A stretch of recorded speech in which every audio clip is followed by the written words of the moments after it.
Disc 6. Quiet, man, and let the Duke fly his ship, Halleck muttered. Paul glanced at Halleck. He, too, had seen the tension wrinkles at the corner of his father's jaw. One walked softly when the Duke was in a rage. Leto began easing his thopter out of its great banking circle, stopped at a new sign of movement on the sand. The worm had withdrawn into the depths, and now, near where the crawler had been, two figures could be seen moving north, away from the sand depression. They appeared to glide over the surface with hardly a lifting of dust to mark their passage. "Who's that down there?" the Duke barked. "Two Johnnies who came along for the ride, sir," said the tall Dune man. "Why wasn't something said about them?" "It was the chance they took, sir," the Dune man said. "My lord," said Kynes, "these men know it of little use to do anything about men trapped on the desert in worm country." "We'll send a ship from base for them," the Duke snapped. "As you wish, my lord," Kynes said. "But likely when the ship gets here, there will be no one to rescue." "We'll send a ship anyway," the Duke said. "They were right beside where the worm came up," Paul said. "How'd they escape?" "The sides of the hole cave in and make the distances deceptive," Kynes said. "You waste fuel here, sire," Halleck ventured. "Aye, Gurney." The Duke brought his craft around toward the shield wall. His escort came down from circling stations, took up positions above and on both sides. Paul thought about what the Dune man and Kynes had said. He sensed half-truths, outright lies. The men on the sand had glided across the surface so surely, moving in a way obviously calculated to keep from luring the worm back out of its depths. Fremen, Paul thought. Who else would be so sure on the sand? Who else might be left out of your worries as a matter of course? Because they are in no danger. They know how to live here. They know how to outwit the worm. What were Fremen doing on that crawler? Paul asked. Kynes whirled. The tall Dune man turned wide eyes on Paul. Blue within blue within blue. "Who be this lad?" he asked. Halleck moved to place himself between the man and Paul, said, "This is Paul Atreides, the ducal heir." "Why, says he, there were Fremen on our rumbler?" the man asked. "They fit the description," Paul said. Kynes snorted. "You can't tell Fremen just by looking at them." He looked at the Dune man. "You, who were those men?" "Friends of one of the others," the Dune man said. "Just friends from a village who wanted to see the spice sands." Kynes turned away. Fremen. But he was remembering the words of the legend. Lisan al-Gaib shall see through all subterfuge. "They be dead now, most likely, young Sur," the Dune man said. "We should not speak unkindly on them." But Paul heard the falsehood in their voices, felt the menace that had brought Halleck instinctively into guarding position. Paul spoke dryly. A terrible place for them to die. Without turning, Kynes said, "When God hath ordained a creature to die in a particular place, he causeth that creature's wants to direct him to that place." Leto turned a hard stare at Kynes. And Kynes, returning the stare, found himself troubled by a fact he had observed here. This Duke was concerned more over the men than he was over the spice. He risked his own life and that of his son to save the men. He passed off the loss of a spice crawler with a gesture. The threat to men's lives had him in a rage. A leader such as that would command fanatic loyalty. he would be difficult to defeat. Against his own will and all previous judgments, Kynes admitted to himself, "I like this Duke." Greatness is a transitory experience. It is never consistent. It depends in part upon the myth-making imagination of humankind. The person who experiences greatness must have a feeling for the myth he is in.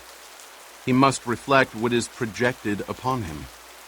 And he must have a strong sense of the sardonic. This is what uncouples him from belief in his own pretensions. The sardonic is all that permits him to move within himself. Without this quality, even occasional greatness will destroy a man.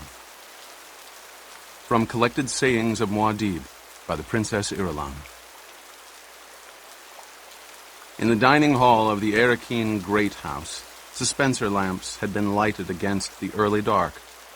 They cast their yellow glows upward onto the black bull's head with its bloody horns and onto the darkly glistening oil painting of the old Duke. Beneath these talismans, white linen shone around the burnished reflections of the Atreides silver, which had been placed in precise arrangements along the great table. Little archipelagos of service waiting beside crystal glasses, each setting squared off before a heavy wooden chair. The classic central chandelier remained unlighted, and its chain twisted upward into shadows where the mechanism of the poison snooper had been concealed.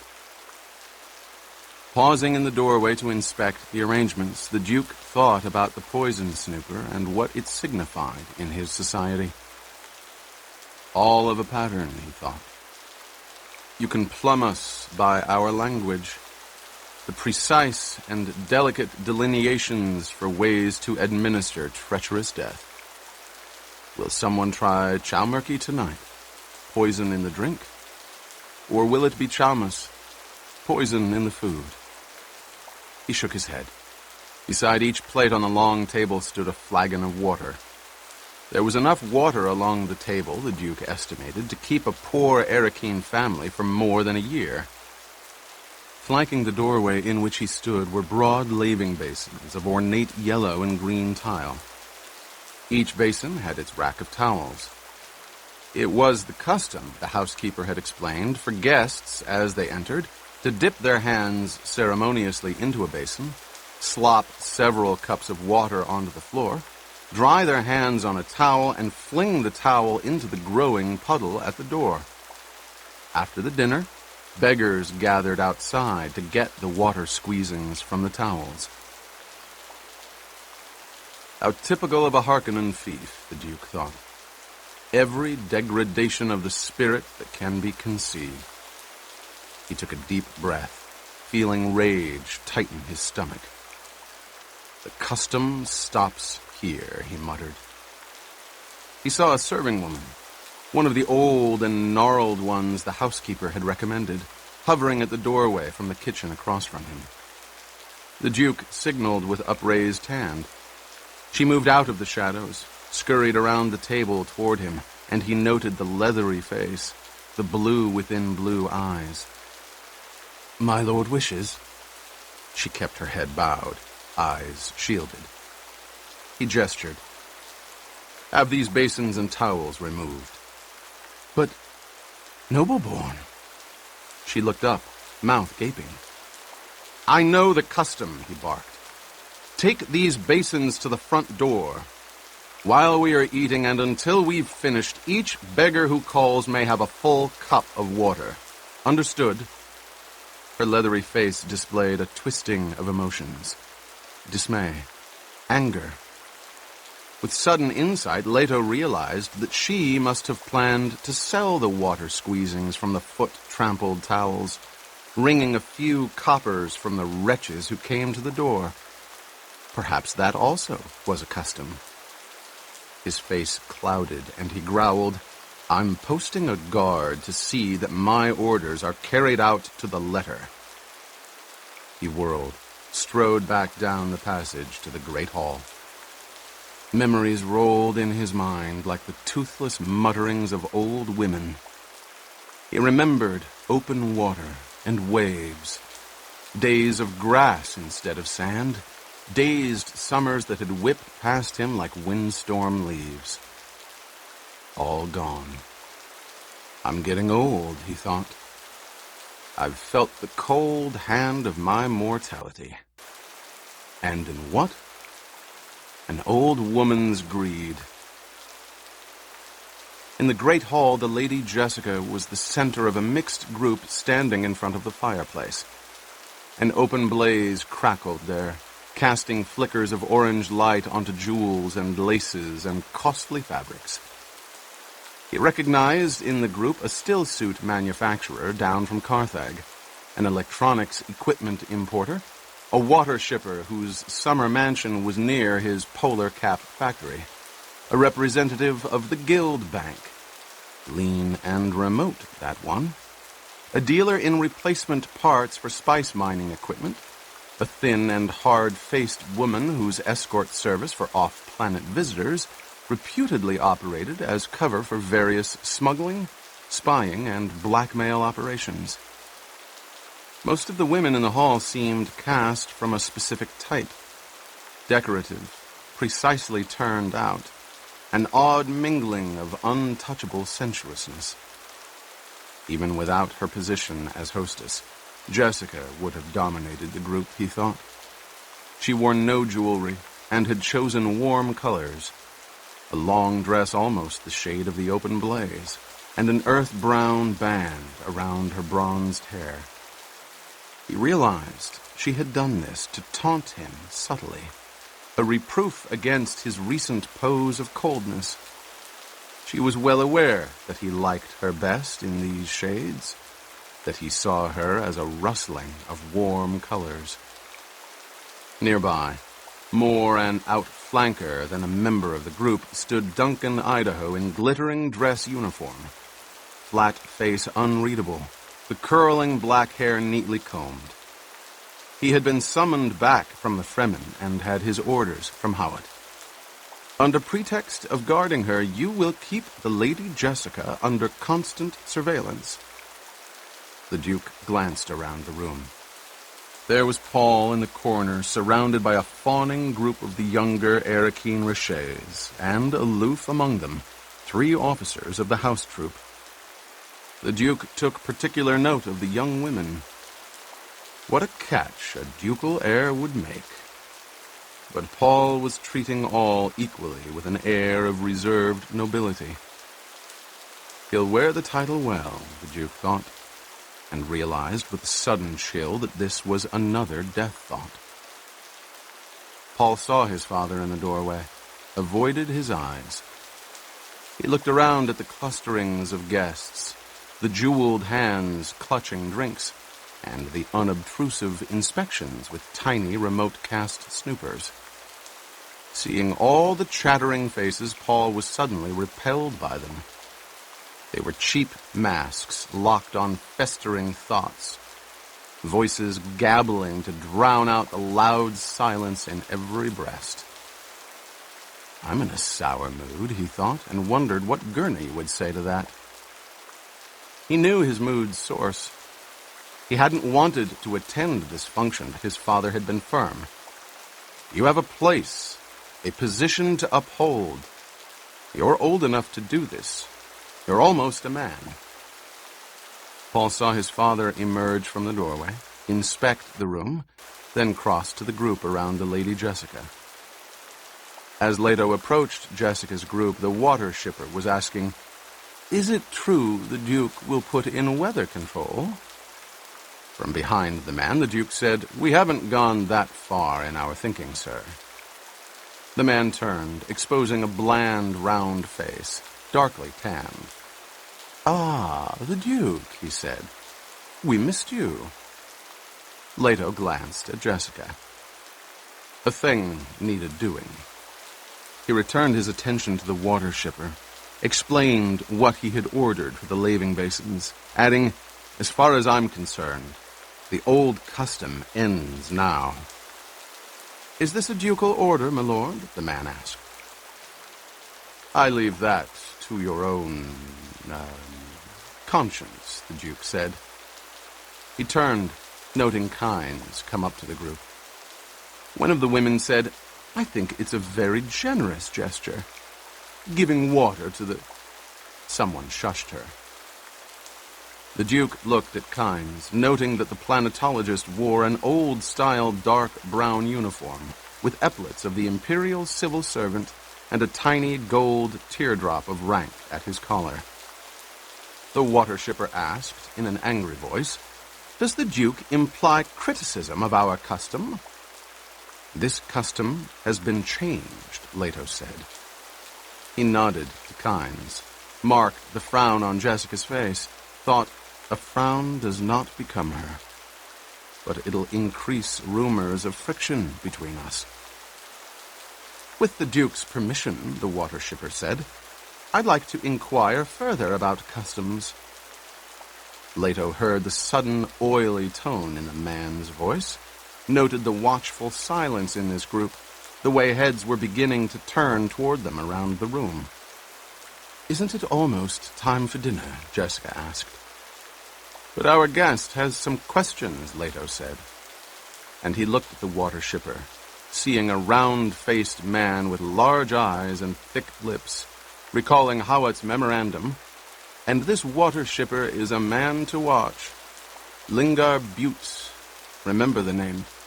The Harkonnens used him but never fully controlled him. Water customs are so interesting, Butte said, and there was a smile on his face. I'm curious what you intend about the conservatory attached to this house. Do you intend to continue flaunting it in the people's faces, my lord? Leto held anger in check, staring at the man. Thoughts raced through his mind.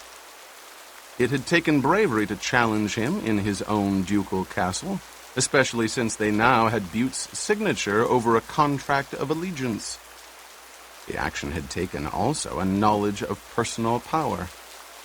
Water was indeed power here.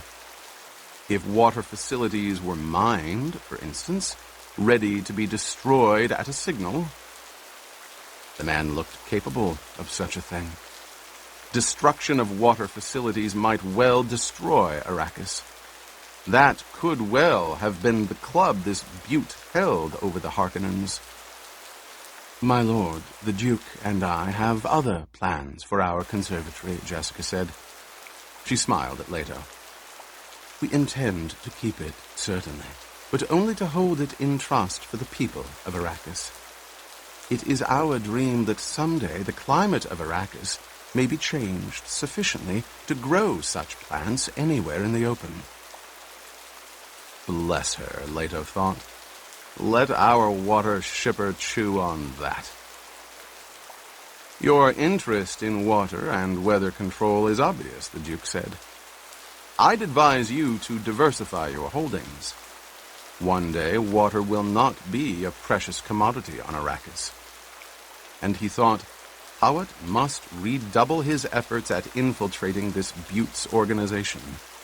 And we must start on standby water facilities at once.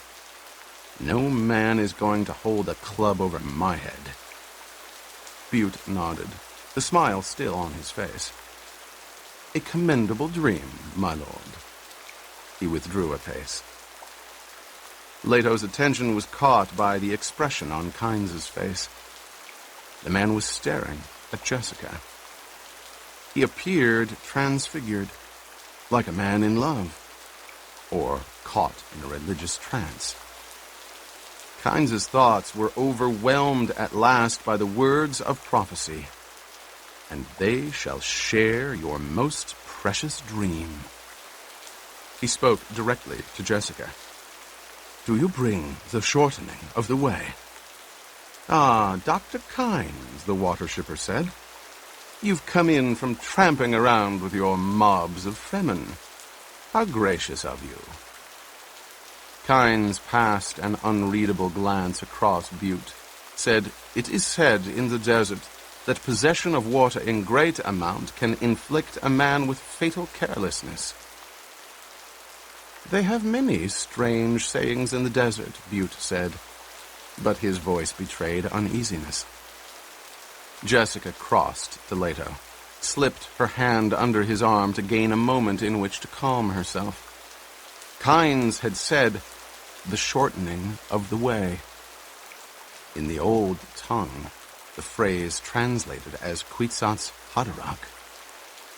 The planetologist's odd question seemed to have gone unnoticed by the others, and now Kynes was bending over one of the consort women, listening to a low-voiced coquetry.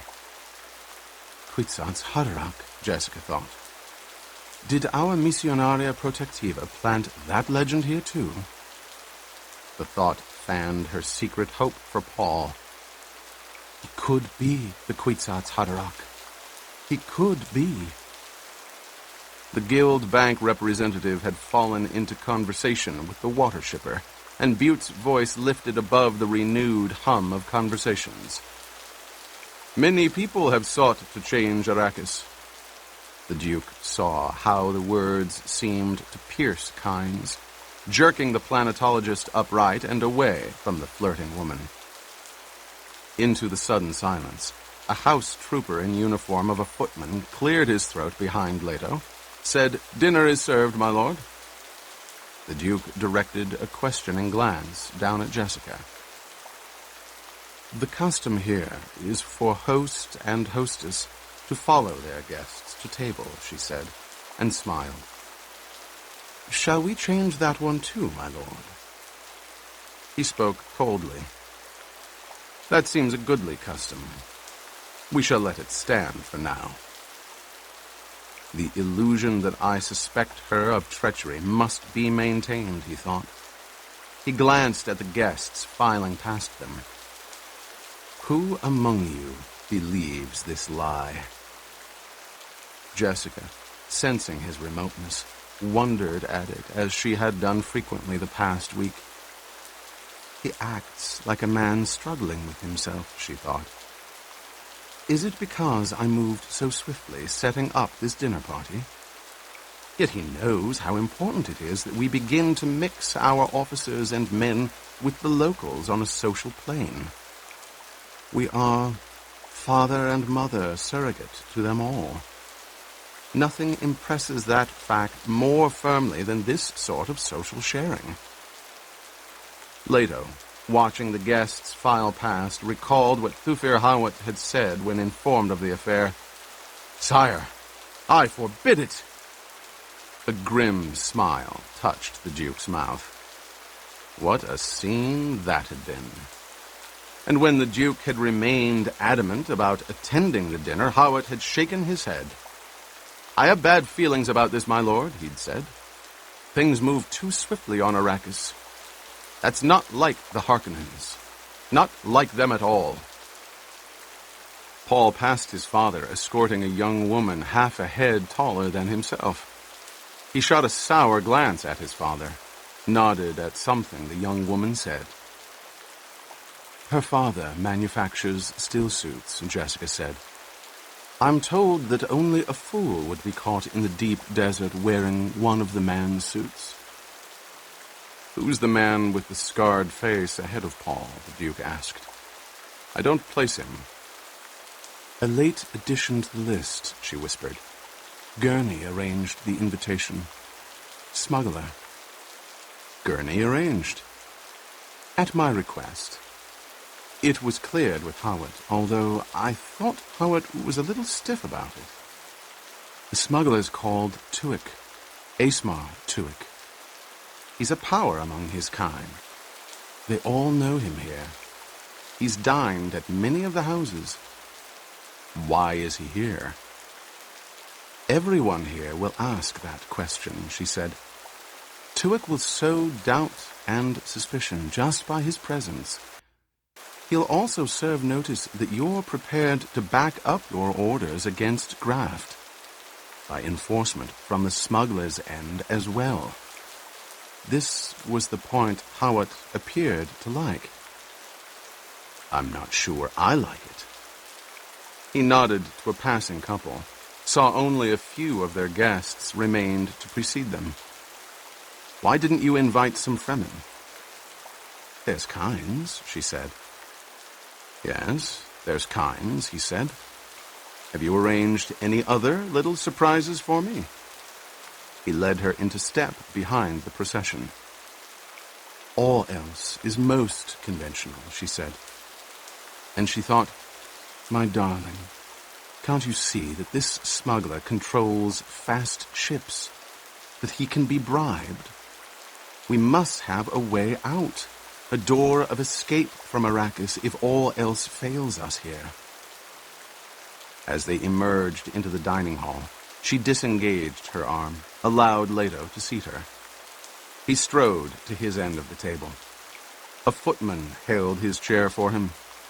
The others settled with a swishing of fabrics, a scraping of chairs, but the Duke remained standing. He gave a hand signal, and the house troopers in footman uniform around the table stepped back, standing at attention. Uneasy silence settled over the room. Jessica, looking down the length of the table, saw a faint trembling at the corners of Leto's mouth, noted the dark flush of anger on his cheeks. What has angered him, she asked herself. Surely not my invitation to the smuggler. Some question my changing of the laving basin custom, Leto said. This is my way of telling you that many things will change. Embarrassed silence settled over the table. They think him drunk, Jessica thought. Leto lifted his water flagon, held it aloft where the suspensor lights shot beams of reflection off it. As a chevalier of the Imperium, then, he said, I give you a toast. The others grasped their flagons, all eyes focused on the Duke. In the sudden stillness, a suspensor light drifted slightly in an errant breeze from the serving kitchen hallway. Shadows played across the Duke's hawk features. Here I am, and here I remain, he barked. There was an abortive movement of flagons toward mouths, stopped as the Duke remained with arm upraised. My toast is one of those maxims so dear to our hearts. Business makes progress. Fortune passes everywhere. He sipped his water. The others joined him. Questioning glances passed among them. Gurney, the Duke called. From an alcove at Leto's end of the room came Halleck's voice. Here, my lord. Give us a tune, Gurney. A minor chord from the balisette floated out of the alcove. Servants began putting plates of food on the table at the Duke's gesture, releasing them. Roast desert hare and sauce cepeda, aplomage Syrian, chuka under glass, coffee with melange. A rich cinnamon odor from the spice wafted across the table. A true pot-au-oui served with sparkling Caladan wine. Still, the Duke remained standing. As the guests waited, their attention torn between the dishes placed before them and the standing Duke, Leto said, in olden times it was the duty of the host to entertain his guests with his own talents. His knuckles turned white, so fiercely did he grip his water flagon. I cannot sing, but I give you the words of Gurney's song. Consider it another toast. A toast to all who've died bringing us to this station. An uncomfortable stirring sounded around the table. Jessica lowered her gaze, glanced at the people seated nearest her. There was the round-faced water shipper and his woman, the pale and austere guild bank representative. He seemed a whistle-faced scarecrow with his eyes fixed on Leto. The rugged and scar-faced Tuick, his blue-within-blue eyes downcast. Review, friends. Troops long past review, the Duke intoned. All to fate, a weight of pains and dollars. Their spirits wear our silver collars. Review, friends. Troops long past review. each a dot of time without pretense or guile. With them passes the lure of fortune. Review, friends, troops long past review. When our time ends on its rictus smile, we'll pass the lure of fortune. The Duke allowed his voice to trail off on the last line, took a deep drink from his water flagon, slammed it back onto the table. Water slopped over the brim onto the linen. The others drank in embarrassed silence. Again, the Duke lifted his water flagon, and this time emptied its remaining half onto the floor, knowing that the others around the table must do the same. Jessica was the first to follow his example. There was a frozen moment before the others began emptying their flagons. Jessica saw how Paul, seated near his father, was studying the reactions around him. She found herself also fascinated by what her guests' actions revealed, especially among the women. This was clean, potable water, not something already cast away in a sopping towel. Reluctance to just discard it exposed itself in trembling hands, delayed reactions, nervous laughter, and violent obedience to the necessity. One woman dropped her flagon, looked the other way as her male companion recovered it. Kynes, though, caught her attention most sharply. The planetologist hesitated, then emptied his flagon into a container beneath his jacket. He smiled at Jessica as he caught her watching him, raised the empty flagon to her in a silent toast. He appeared completely unembarrassed by his action. Halleck's music still wafted over the room, but it had come out of its minor key, lilting and lively now as though he were trying to lift the mood. "Let the dinner commence," the Duke said, and sank into his chair. He's angry and uncertain, Jessica thought. The loss of that factory crawler hit him more deeply than it should have. It must be something more than that loss. He acts like a desperate man. She lifted her fork, hoping in the motion to hide her own sudden bitterness. Why not? He is desperate. Slowly at first, then with increasing animation, the dinner got underway. The stillsuit manufacturer complimented Jessica on her chef and wine. "We brought both from Caladan," she said. "Superb," he said, tasting the chuka. "Simply superb. And not a hint of melange in it. One gets so tired of the spice in everything." The Guild Bank representative looked across at Kynes. "I understand, Dr. Kynes, that another factory crawler has been lost to a worm." "News travels fast," the Duke said. "Then it's true?" the banker asked, shifting his attention to Leto. "Of course it's true," the Duke snapped. "The blasted carryall disappeared. It shouldn't be possible for anything that big to disappear."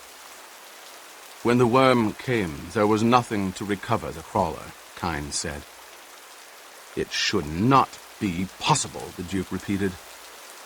"No one saw the carryall leave?" the banker asked. "Spotters customarily keep their eyes on the sand," Kynes said. "They're primarily interested in worm sign. A carryall's complement usually is 4 men, 2 pilots and 2 journeyman attachers. If 1 or even 2 of this crew were in the pay of the Duke's foes..." "Ah, I see," the banker said. "And you, as judge of the change, do you challenge this?" "I shall have to consider my position carefully," Kynes said. "And I certainly will not discuss it at table." And he thought, that pale skeleton of a man. He knows this is the kind of infraction I was instructed to ignore. The banker smiled, returned his attention to his food. Jessica sat remembering a lecture from her Bene Gesserit school days. The subject had been espionage and counter-espionage. A plump, happy-faced Reverend Mother had been the lecturer, her jolly voice contrasting weirdly with the subject matter. The thing to note about any espionage and or counter-espionage school is the similar basic reaction pattern of all its graduates. Any enclosed discipline sets its stamp, its pattern upon its students. That pattern is susceptible to analysis and prediction. Now, motivational patterns are going to be similar among all espionage agents. That is to say, there will be certain types of motivation that are similar despite differing schools or opposed aims.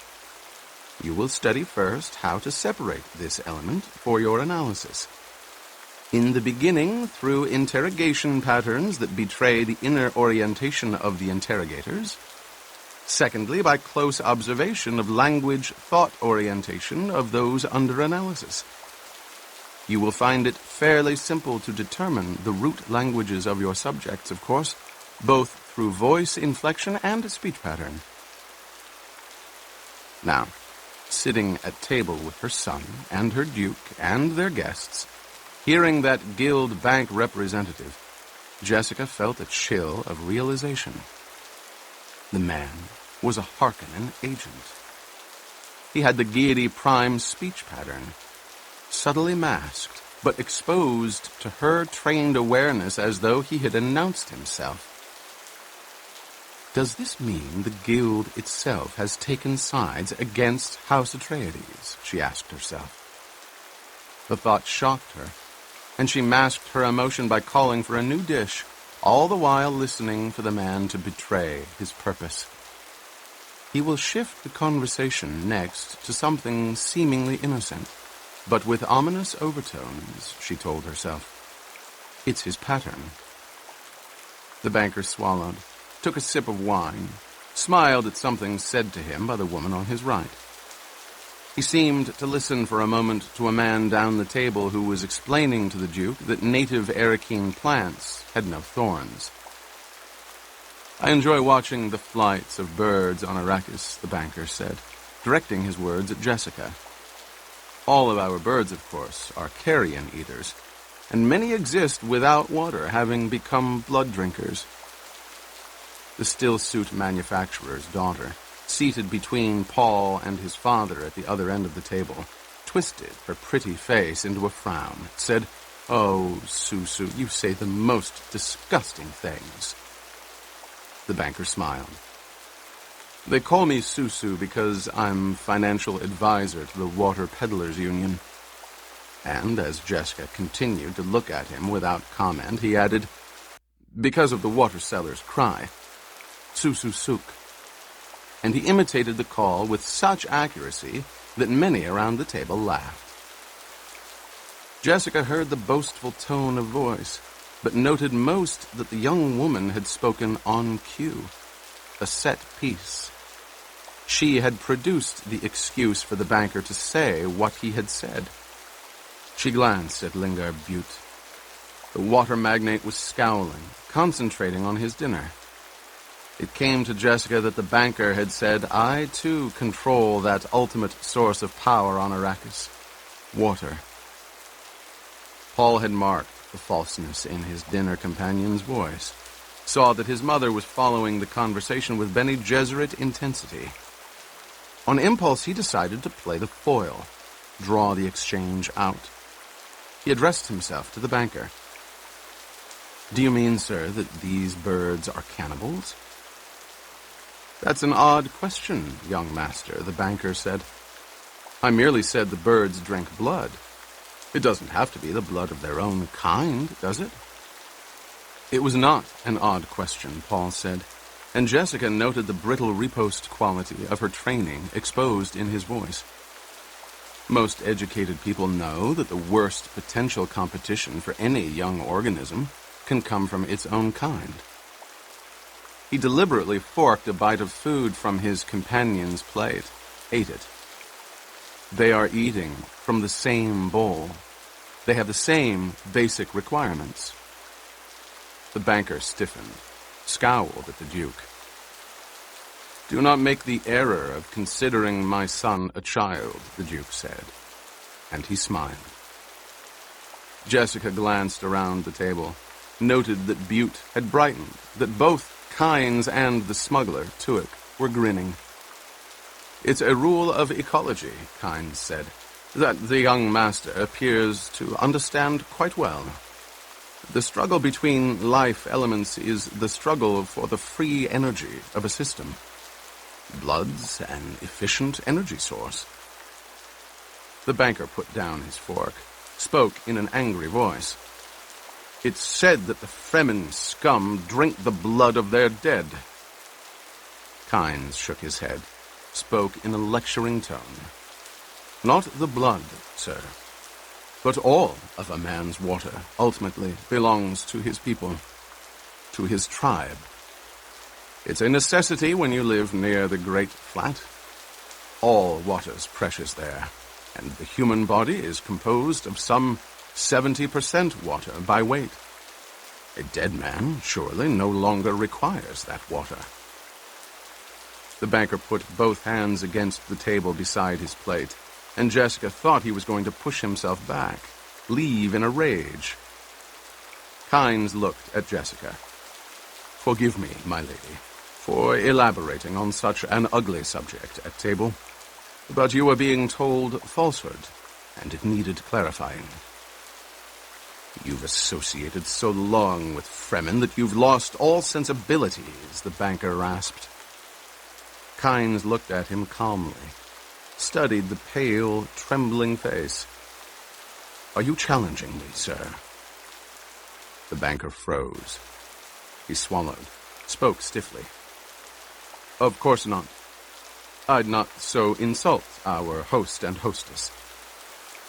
Jessica heard the fear in the man's voice, saw it in his face, in his breathing, in the pulse of a vein at his temple. The man was terrified of Kynes.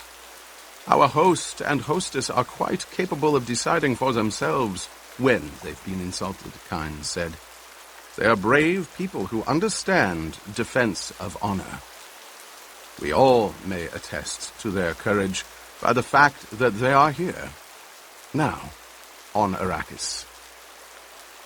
Jessica saw that Leto was enjoying this. Most of the others were not. People all around the table sat poised for flight, hands out of sight under the table. Two notable exceptions were Butte, who was openly smiling at the banker's discomfiture, and the smuggler, Tuick, who appeared to be watching Kynes for a cue. Jessica saw that Paul was looking at Kynes in admiration. "Well," Kynes said. "I meant no offense," the banker muttered. "If offense was taken, please accept my apologies." "Freely given, freely accepted," Kynes said. He smiled at Jessica, resumed eating as though nothing had happened. Jessica saw that the smuggler, too, had relaxed. She marked this. The man had shown every aspect of an aide, ready to leap to Kynes' assistance. There existed an accord of some sort between Kynes and Tuick. Leto toyed with a fork, looked speculatively at Kynes. The ecologist's manner indicated a change in attitude toward the House of Atreides. Kynes had seemed colder on their trip over the desert. Jessica signaled for another course of food and drink. Servants appeared with langue de lapin de Garenne, red wine and a sauce of mushroom yeast on the side. Slowly the dinner conversation resumed, but Jessica heard the agitation in it, the brittle quality, saw that the banker ate in sullen silence. Kynes would have killed him without hesitating, she thought. And she realized that there was an offhand attitude toward killing in Kynes' manner. He was a casual killer, and she guessed that this was a Fremen quality. Jessica turned to the stillsuit manufacturer on her left, said, "I find myself continually amazed by the importance of water on Arrakis." "Very important," he agreed. What is this dish? It's delicious. Tongues of wild rabbit in a special sauce, she said. A very old recipe. I must have that recipe, the man said. She nodded. I'll see that you get it. Kynes looked at Jessica, said, the newcomer to Arrakis frequently underestimates the importance of water here. You are dealing, you see, with the law of the minimum. She heard the testing quality in his voice, said, growth is limited by that necessity which is present in the least amount. And, naturally, the least favorable condition controls the growth rate. It's rare to find members of a great house aware of planetological problems, Kynes said. Water is the least favorable condition for life on Arrakis. And remember that growth itself can produce unfavorable conditions unless treated with extreme care. Jessica sensed a hidden message in Kynes' words, but knew she was missing it. Growth, she said. Do you mean Arrakis can have an orderly cycle of water to sustain human life under more favorable conditions? Impossible, the water magnate barked. Jessica turned her attention to Butte. Impossible. Impossible on Arrakis, he said. Don't listen to this dreamer. All the laboratory evidence is against him. Kynes looked at Butte, and Jessica noted that the other conversations around the table had stopped, while people concentrated on this new interchange. Laboratory evidence tends to blind us to a very simple fact, Kynes said. That fact is this. We are dealing here with matters that originated and exist out of doors, where plants and animals carry on their normal existence. Normal, Butte snorted. Nothing about Arrakis is normal. Quite the contrary, Kynes said. Certain harmonies could be set up here along self-sustaining lines. You merely have to understand the limits of the planet and the pressures upon it. It'll never be done, Butte said. The Duke came to a sudden realization, placing the point where Kynes' attitude had changed. It had been when Jessica had spoken of holding the conservatory plants in trust for Arrakis. What would it take to set up the self-sustaining system, Dr. Kynes later asked. If we can get 3% of the green plant element on Arrakis involved in forming carbon compounds as foodstuffs, we've started the cyclic system, Kynes said. Water's the only problem, the Duke asked. He sensed Kynes' excitement, felt himself caught up in it. Water overshadows the other problems, Kynes said. This planet has much oxygen without its usual concomitants. Widespread plant life and large sources of free carbon dioxide from such phenomena as volcanoes. There are unusual chemical interchanges over large surface areas here. Do you have pilot projects? The Duke asked. We've had a long time in which to build up the Tansley effect. Small unit experiments on an amateur basis, from which my science may now draw its working facts, Kynes said. There isn't enough water, Butte said. There just isn't enough water. Master Butte is an expert on water, Kynes said. He smiled, turned back to his dinner. The Duke gestured sharply down with his right hand, barked, No! I want an answer. Is there enough water, Dr. Kynes? Kynes stared at his plate. Jessica watched the play of emotion on his face. He masks himself well, she thought, but she had him registered now and read that he regretted his words. Is there enough water? The Duke demanded. There may be, Kynes said. He's faking uncertainty, Jessica thought. With his deeper truth sense, Paul caught the underlying motive, had to use every ounce of his training to mask his excitement. There is enough water, but Kynes doesn't wish it to be known. Our planetologist has many interesting dreams, Butte said. He dreams with the Fremen, of prophecies and messiahs. Chuckles sounded at odd places around the table. Jessica marked them. The smuggler, the still-suit manufacturer's daughter, Duncan, Idaho, the woman with the mysterious escort service. Tensions are oddly distributed here tonight, Jessica thought. There's too much going on, of which I'm not aware. I'll have to develop new information sources. The Duke passed his gaze from Kynes to Butte to Jessica. He felt oddly let down, as though something vital had passed him here. Maybe, he muttered. Kynes spoke quickly.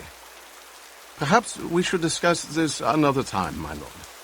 There are so many...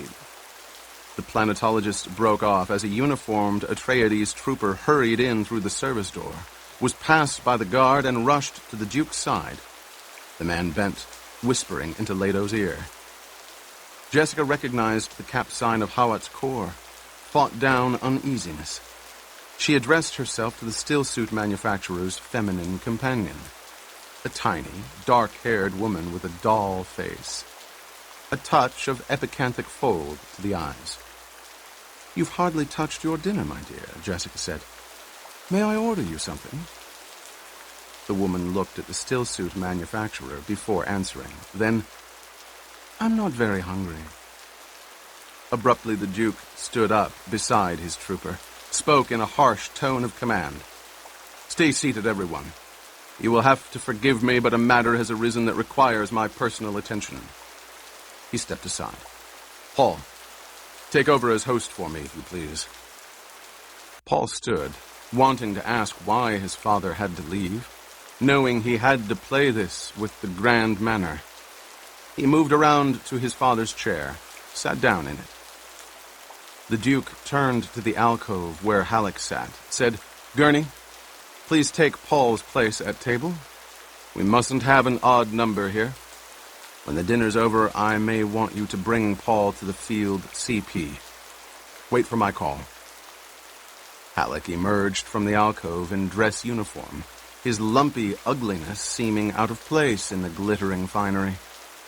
He leaned his balisette against the wall, crossed to the chair Paul had occupied, sat down.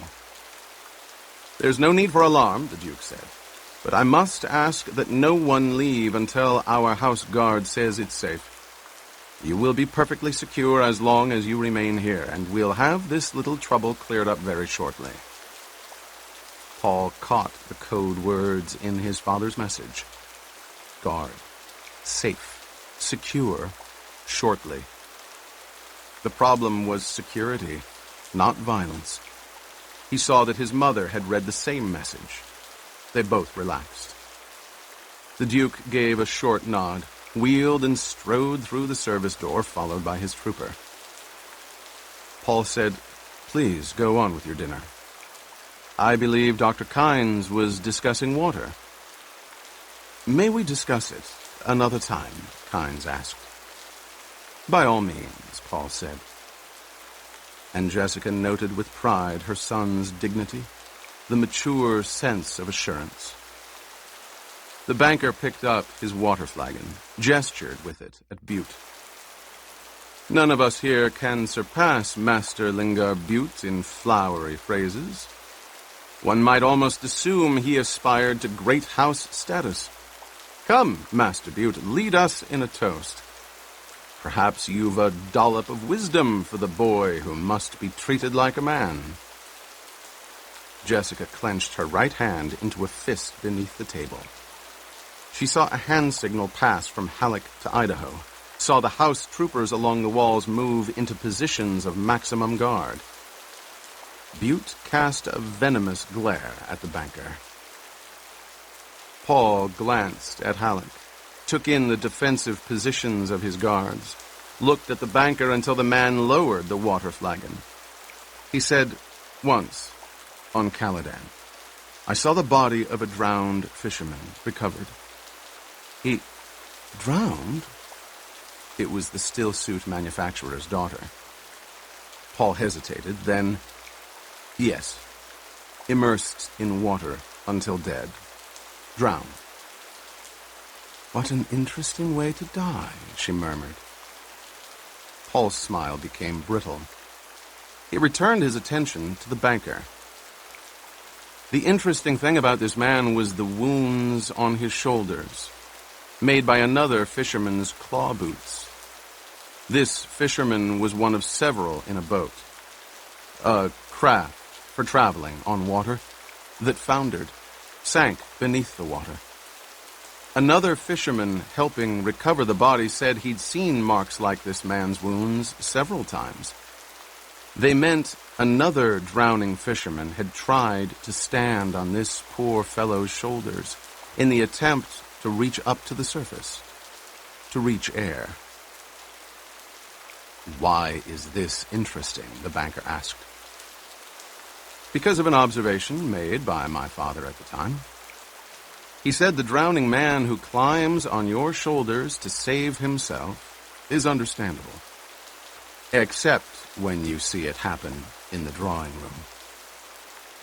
Paul hesitated just long enough for the banker to see the point coming, then, "And, I should add, except when you see it at the dinner table." A sudden stillness enfolded the room. That was rash, Jessica thought. This banker might have enough rank to call my son out. She saw that Idaho was poised for instant action. The house troopers were alert. Gurney Halleck had his eyes on the men opposite him. It was the smuggler, Tuick, head thrown back, laughing with complete abandon. Nervous smiles appeared around the table. Butte was grinning. The banker had pushed his chair back, was glaring at Paul. Kynes said, "One Bates and Atreides at his own risk." "Is it Atreides' custom to insult their guests?" the banker demanded. Before Paul could answer, Jessica leaned forward, said, "Sir," and she thought, "We must learn this Harkonnen creature's game. Is he here to try for Paul? Does he have help? My son displays a general garment, and you claim it's cut to your fit," Jessica asked. What a fascinating revelation. She slid a hand down to her leg, to the crysknife she had fastened in a calf sheath. The banker turned his glare on Jessica. Eyes shifted away from Paul, and she saw him ease himself back from the table, freeing himself for action. He had focused on the code word, garment. Prepare for violence. Kynes directed a speculative look at Jessica, gave a subtle hand signal to Tuick. The smuggler lurched to his feet, lifted his flagon. "I'll give you a toast," he said, "to young Paul Atreides, still a lad by his looks, but a man by his actions." Why do they intrude? Jessica asked herself. The banker stared now at Kynes, and Jessica saw terror return to the agent's face. People began responding all around the table. Where Kynes leads, people follow, Jessica thought. He has told us he sides with Paul. What's the secret of his power? It can't be because he's judge of the change. That's temporary, and certainly not because he's a civil servant. She removed her hand from the crysknife hilt, lifted her flagon to Kynes, who responded in kind. Only Paul and the banker.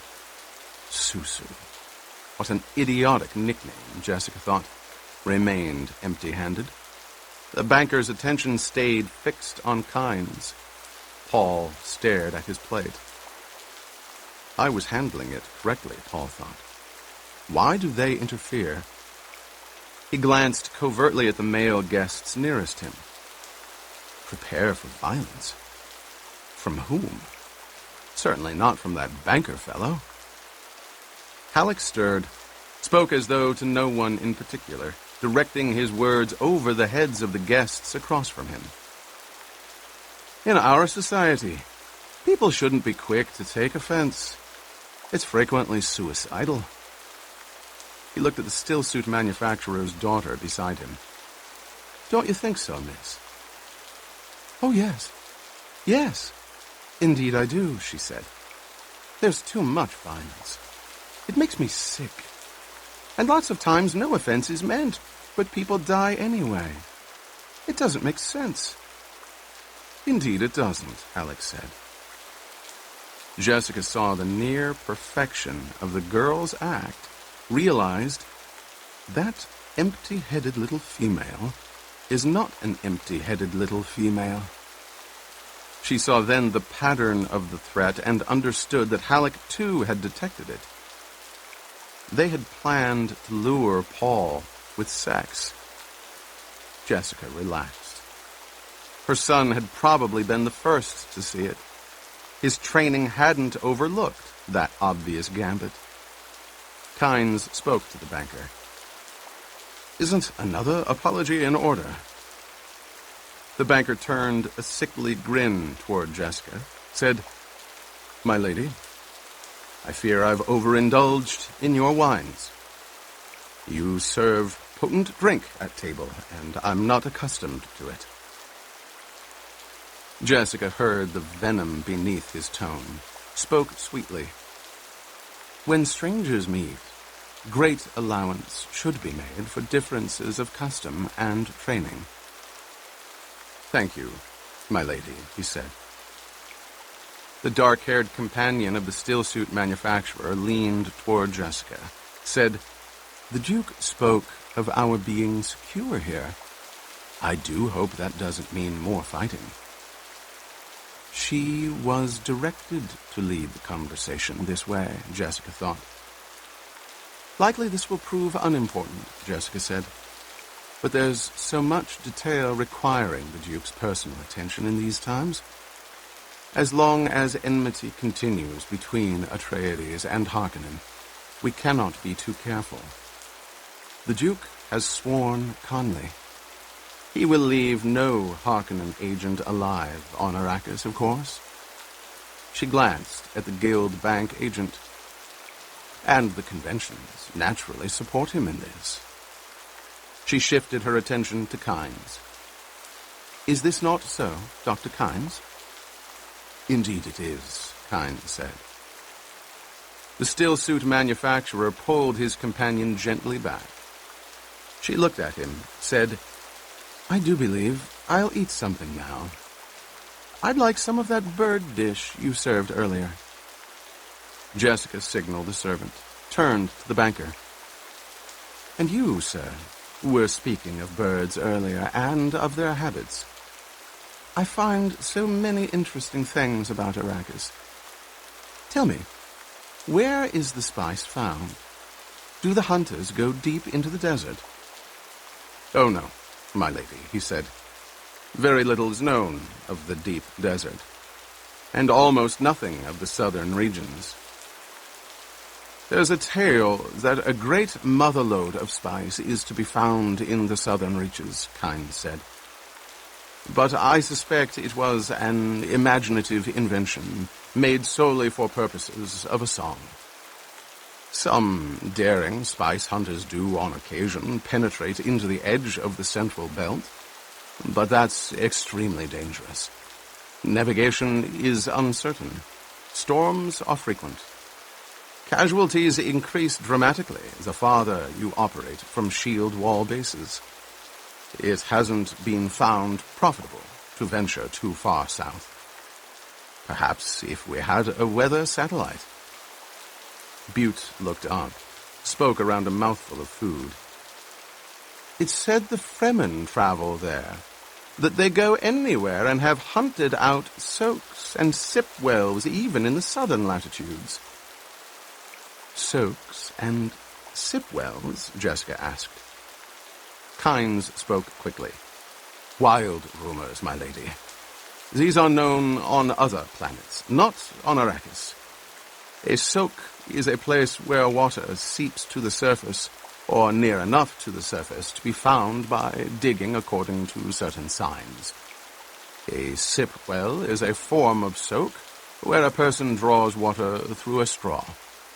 So it is said. There's deception in his words, Jessica thought. Why is he lying? Paul wondered. How very interesting, Jessica said. And she thought, it is said. What a curious speech mannerism they have here. If they only knew what it reveals about their dependence on superstitions. I've heard you have a saying, Paul said, that polish comes from the cities, wisdom from the desert. There are many sayings on Arrakis, Kynes said. Before Jessica could frame a new question, a servant bent over her with a note. She opened it, saw the Duke's handwriting and code signs, scanned it. You'll all be delighted to know, she said, that our Duke sends his reassurances. The matter which called him away has been settled. The missing carryall has been found. A Harkonnen agent in the crew overpowered the others and flew the machine to a smuggler's base, hoping to sell it there. Both man and machine were turned over to our forces. She nodded to Tuik. The smuggler nodded back. Jessica refolded the note, tucked it into her sleeve. I'm glad it didn't come to open battle, the banker said. The people have such hopes the Atreides will bring peace and prosperity. Especially prosperity, Butte said. Shall we have our dessert now? Jessica asked. I've had our chef prepare a Caladan sweet.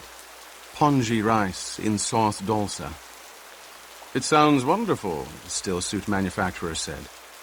Would it be possible to get the recipe? Any recipe you desire, Jessica said, registering the man for later mention to Howard. The still-suit manufacturer was a fearful little climber and could be bought. Small talk resumed around her. Such a lovely fabric. He is having a setting made to match the jewel. We might try for a production increase next quarter. Jessica stared down at her plate, thinking of the coded part of Leto's message. The Harkonnens tried to get in a shipment of laser guns. We captured them. This may mean they've succeeded with other shipments. It certainly means they don't place much store in shields. Take appropriate precautions. Jessica focused her mind on laser guns, wondering. The white-hot beams of disruptive light could cut through any known substance, provided that substance was not shielded. The fact that feedback from a shield would explode both laser gun and shield did not bother the Harkonnens. Why? A laser gun shield explosion was a dangerous variable. Could be more powerful than atomics. Could kill only the gunner and his shielded target. The unknowns here filled her with uneasiness. Paul said, I never doubted we'd find the carryall. Once my father moves to solve a problem, he solves it. This is a fact the Harkonnens are beginning to discover. He's boasting, Jessica thought. He shouldn't boast. No person who will be sleeping far below ground level this night as a precaution against laser guns has the right to boast. There is no escape. We pay for the violence of our ancestors. From the collected sayings of Muad'Dib by the Princess Irulan. Jessica heard the disturbance in the great hall, turned on the light beside her bed.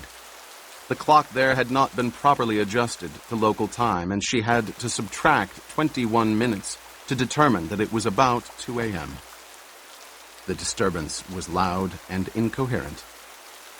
Is this the Harkonnen attack? She wondered. She slipped out of bed, checked the screen monitors to see where her family was.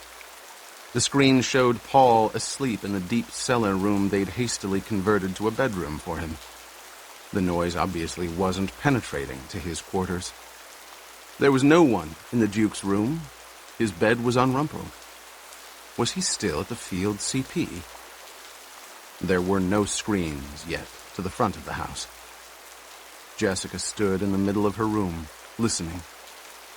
There was one shouting, incoherent voice. She heard someone call for Dr. Yui. Jessica found a robe, pulled it over her shoulders, pushed her feet into slippers, strapped the crysknife to her leg. Again, a voice called out for Yui. Jessica belted the robe around her, stepped into the hallway. Then the thought struck her. What if Leto's hurt? The hall seemed to stretch out forever under her running feet. She turned through the arch at the end, dashed past the dining hall and down the passage to the great hall, finding the place brightly lighted, all the wall suspensors glowing at maximum. To her right near the front entry, she saw 2 house guards holding Duncan Idaho between them. His head lolled forward, and there was an abrupt, panting silence to the scene. One of the house guards spoke accusingly to Idaho. "You see what you did? You woke the Lady Jessica." The great draperies billowed behind the men, showing that the front door remained open. There was no sign of the Duke or Yui. Mapes stood to one side, staring coldly at Idaho. She wore a long brown robe with serpentine design at the hem. Her feet were pushed into unlaced desert boots. "So I woke the Lady Jessica," Idaho muttered. He lifted his face toward the ceiling, bellowed, "My sword was first blooded on Grumman." Great mother! He's drunk, Jessica thought. Idaho's dark, round face was drawn into a frown. His hair, curling like the fur of a black goat, was plastered with dirt. A jagged rent in his tunic exposed an expanse of the dress shirt he had worn at the dinner party earlier. Jessica crossed to him. One of the guards nodded to her without releasing his hold on Idaho. "We didn't know what to do with him, my lady. He was creating a disturbance out front, refusing to come inside. We were afraid locals might come along and see him. That wouldn't do at all. Give us a bad name here." "Where has he been?" Jessica asked.